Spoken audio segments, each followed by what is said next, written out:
suitable for your journal. So yeah, absolutely.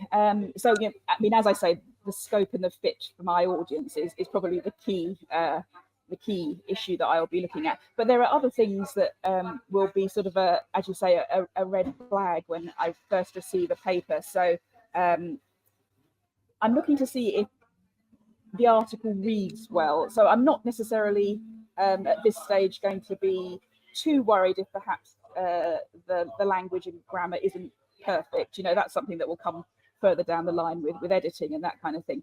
But what I'm looking for is, a coherent argument of what the authors are trying to say. So is the paper a clear presentation of their findings, if it's a piece of research, or if it's an opinion piece? Is it a sort of a coherent argument that they've set out? They've posed a question, they've answered it, and they've concluded it in a sort of a logical and structured way.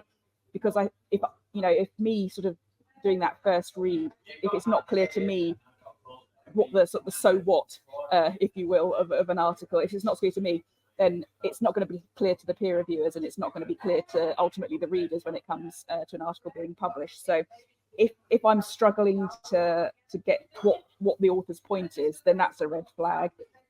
Even just sort of simple things like, is the quality of the perhaps the tables and figures, if that's not very good, or if it's confusing, or if it's just a bit sloppy, then that would be a red flag, perhaps, that the authors haven't perhaps put the time into the submission that I would want.